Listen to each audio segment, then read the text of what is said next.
హైదరాబాద్ లో కన్సల్టేషన్ మరియు 3,500 రూపాయల colour Doppler test Avis hospitals లో ఉచితంగా పొందండి. Welcome to Suman TV. నేను మీ సుమన్ టీవీ. నాకు కోల్కతా ఇన్సిడెంట్కి సంబంధించినటువంటి వాటిల్లో కొన్ని కీలక విషయాలు ఈ రోజు వరకు బయటపడటం చూసాం మనం.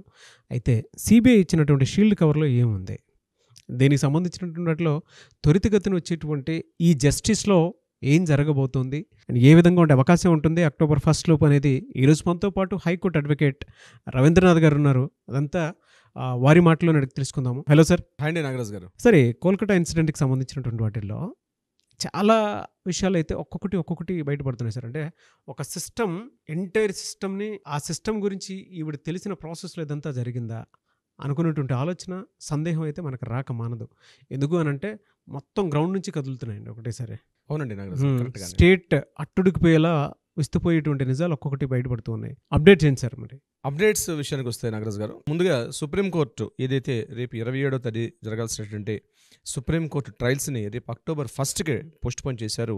కొన్ని సిబిఐ అడ్వకేట్స్ చేసిండి కొన్ని రిక్విజేషన్స్ వల్ల. సో డెఫినెట్గా నేను అనుకుంటున్నాను ఏంటంటే నాగరాజ్ గారు, ఈ అభయకి సంబంధించి ఒక న్యాయం బహుశా దసరా నవరాత్రులకు బిఫోర్ ఒక మహిషాసుర మర్దిన్లాగా అందరూ ఎదురు చూస్తున్నటువంటి యావత్ ఎక్కడెక్కడైతే భారతీయుడు అనేవాడు ఎక్కడెక్కడైతే ఉన్నారో యావత్ ప్రపంచంలో ఉన్న భారతీయుడు ప్రతి ఒక్కరు ఎదురు చూస్తున్నటువంటి ఈ కేసుకు సంబంధించి అక్టోబర్ 1న జరిగిన ట్రయల్స్లో బహుశా చంద్రచూడ్ గారు, ప్రధాన న్యాయమూర్తి, భారతదేశ అత్యున్నత ప్రధాన న్యాయమూర్తి గారు అంటే చంద్రచూడ్ గారు ఒక కీలకమైనటువంటి విషయాన్ని వెలుగులోకి తీసుకొచ్చే అవకాశం ఉంటుంది అని చాలామంది భావిస్తున్నారు. అందులో మీతో పాటు నేను కూడా ఒకడిని.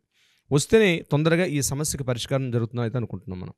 ఇక మిగిలిన విషయాలకు వెళ్తే నాగరాజ్ గారు, ముఖ్యంగా సిబిఐ వాళ్ళకి సీల్డ్ కవర్స్ ఇవ్వడం జరిగింది. ఆ సీల్డ్ కవర్స్ని చూసినటువంటి చంద్రచూడ్ గారు కూడా కొంత విస్మయానికి కూడా గురయ్యారని మనం గత వీడియోలో కూడా చెప్పుకున్నాం. సిబిఐ వాళ్ళు సీల్డ్ కవర్ని ఆల్రెడీ సబ్మిట్ చేసేసారు. అందులో భాగంగా కొన్ని యాడాన్స్ చేసుకుంటూ వెళ్తున్నారు. ఆ యాడాన్లో భాగంగా సుహృతా పాల్ అని మరొక లేడీని నిన్న ఇంట్రాగేట్ చేయడం జరిగింది.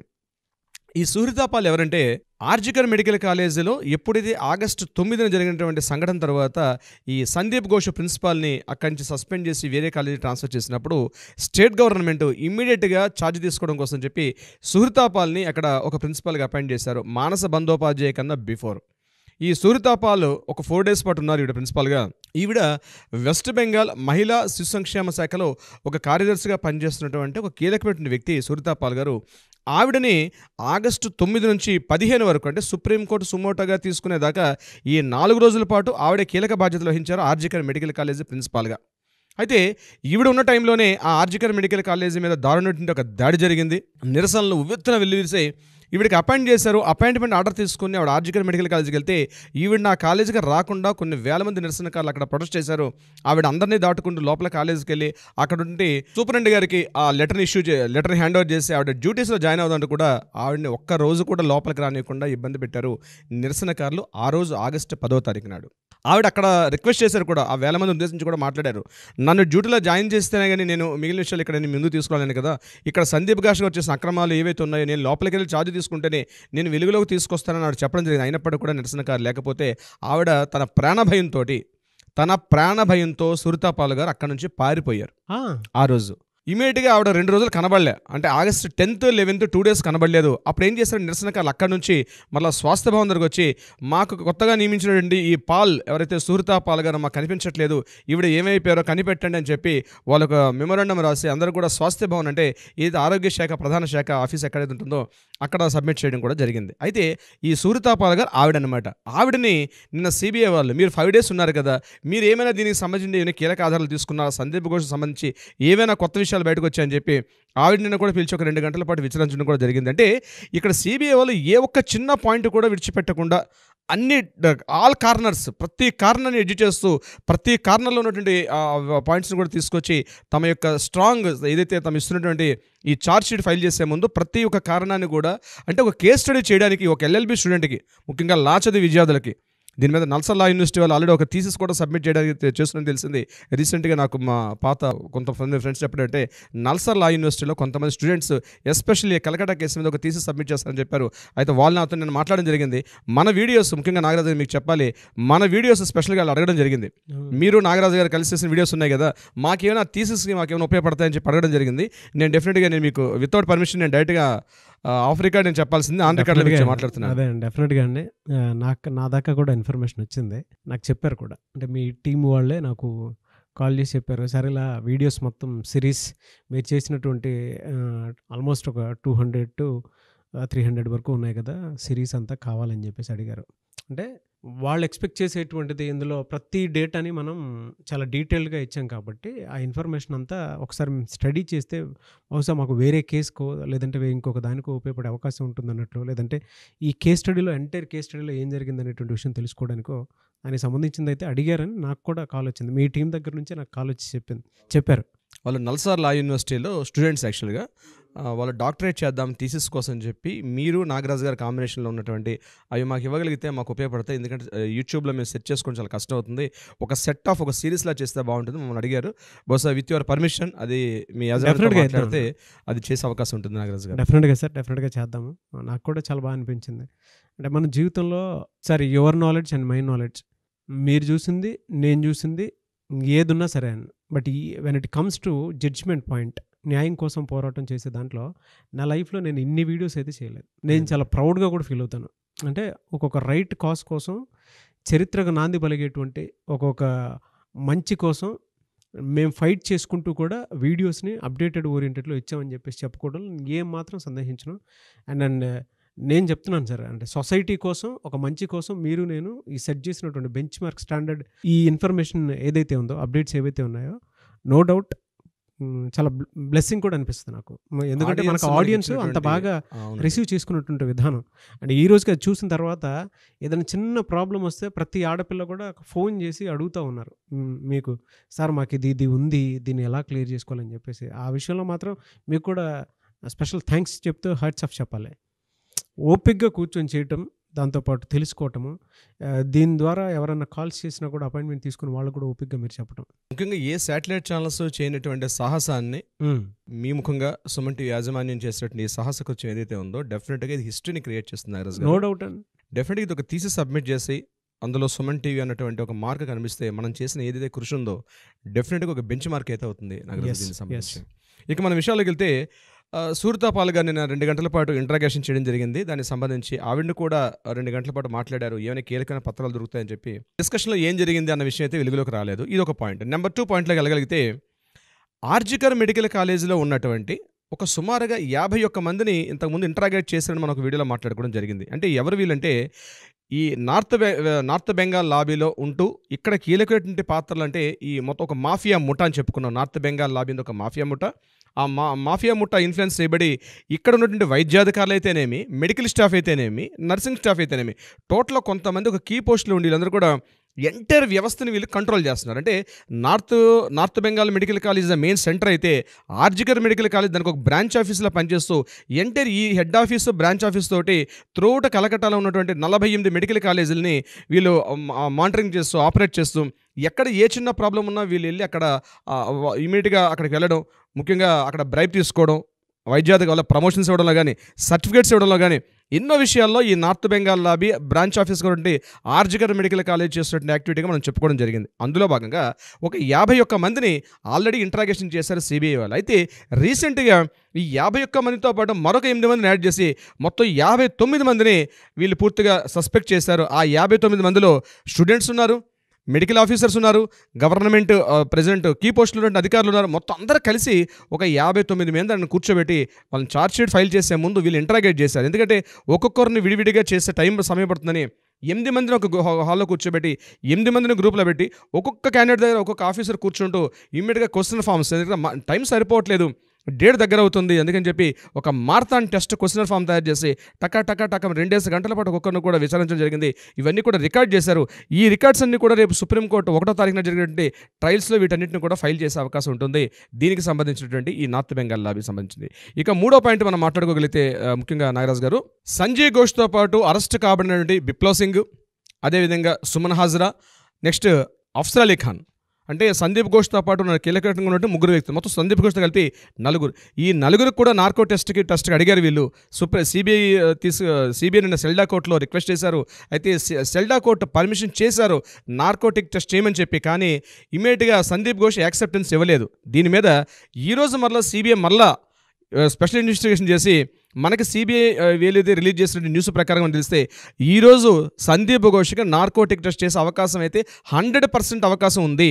ఎందుకంటే కోర్టు ఆర్డర్ తీసుకున్నారు కానీ ఇతను యాక్సెప్ట్ చేయట్లేదు. కానీ కీలకం ఇతను నార్కోటిక్ టెస్ట్ వెళ్తే మాత్రం కీలకమైన విషయాలు బయటకు వెలుగులోకి వచ్చే అవకాశం ఉంది. కాబట్టి ఆ టనీ కాస్ట్ ఎలా ఏం చేస్తారని సిబిఐ ఆఫీసర్ కొన్ని తెలివితేటలు ఉపయోగించి డెఫినెట్గా మనకు అందిన ఇన్ఫర్మేషన్ ప్రకారం ఈరోజు సందీప్ ఘోష్కి నార్కోటిక్ టెస్ట్ చేసే అవకాశం ఉంది.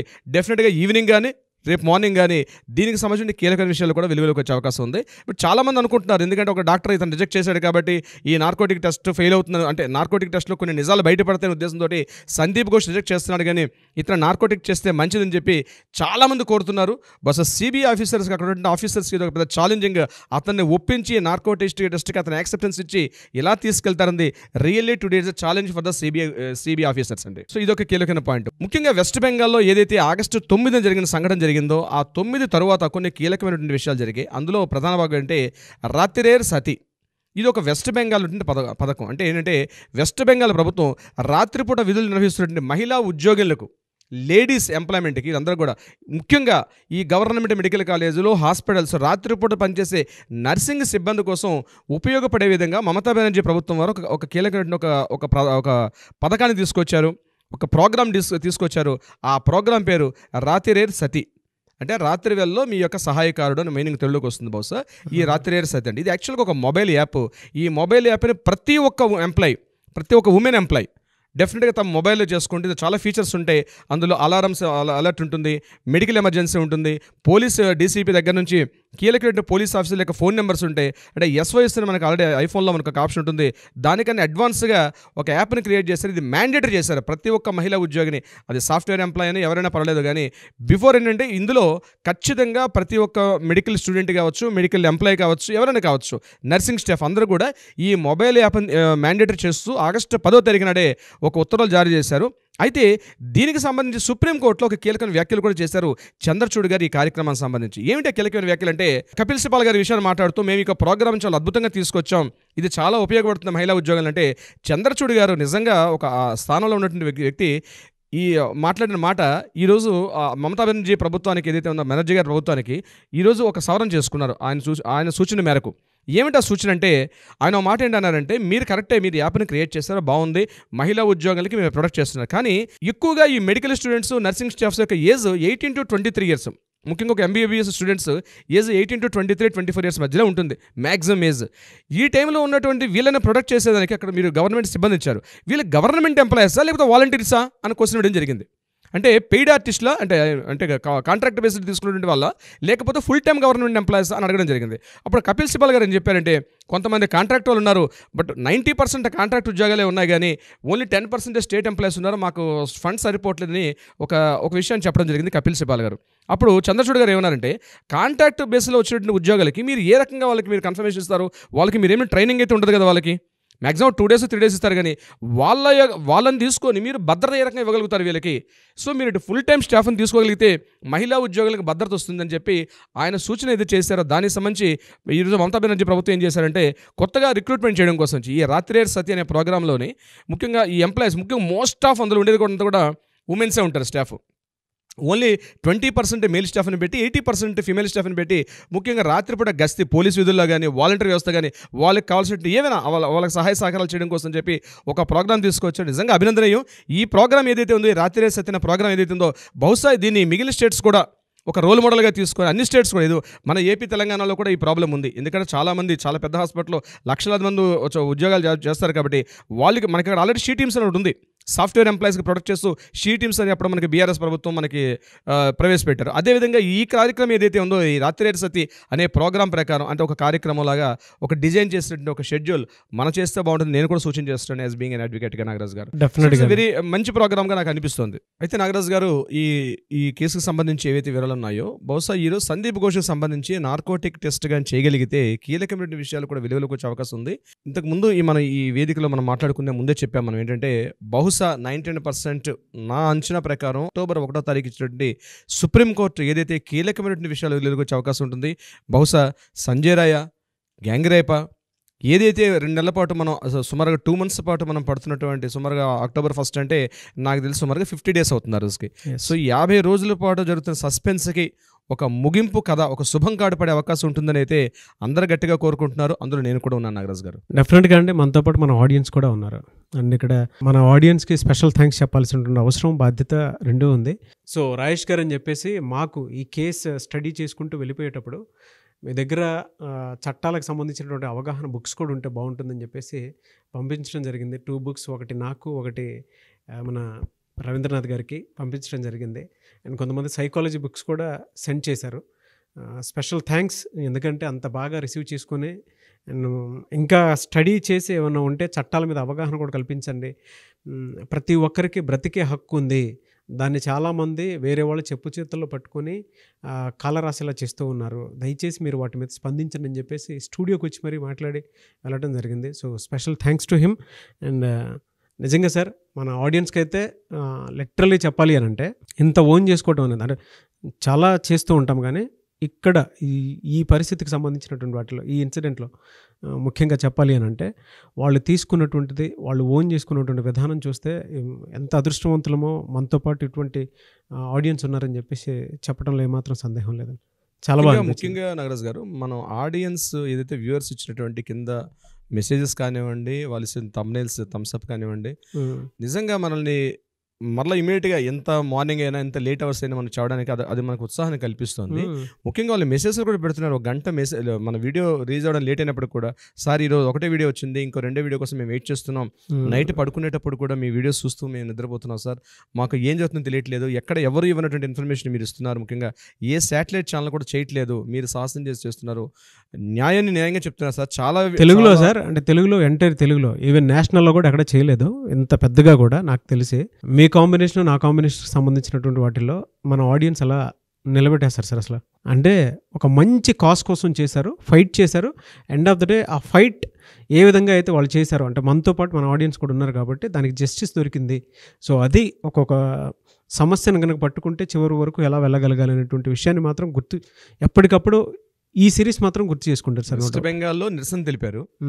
మన ఆడియన్స్ మన కాంబోకి కంటిన్యూస్గా వాళ్ళ ప్రోత్సాహాన్ని అందిస్తూ, మా తెలుగు వాళ్ళకు కూడా మేము కూడా ఏ రాష్ట్రానికి తీసిపోము, మాకు కూడా బాధ్యత ఉంది, సామాజిక బాధ్యత అని వాళ్ళు తెలుసుకొని వాళ్ళు ఇస్తున్న కామెంట్స్ మనల్ని ఇన్ని వీడియోస్ చేయడానికి కూడా మనకి ప్రోత్సాహాన్ని అందించాను నాగరాజు గారు. నేను కూడా మీకు వీడియో ముఖంగా స్పెషల్ థ్యాంక్స్ చెప్తాను. ఒక రైట్ జడ్జ్మెంట్ వస్తుందండి, దేశం మొత్తం దీని గురించి చర్చించుకునేంత వస్తుంది అని చెప్పేసి ముందు చూపుతోటి మీరు చాలా రోజులుగా స్టడీ చేస్తున్నారు, డే అండ్ నైట్. నాకు తెలుసు మీరు ఇక్కడ 7 o'clock, కొన్నిసార్లు అయితే 5:40కే వచ్చినటువంటి రోజులు కూడా ఉన్నాయి. సో మన కృషి ఎక్కడికి పోదని మాత్రం నేను బలంగా చెప్పగలుగుతాను.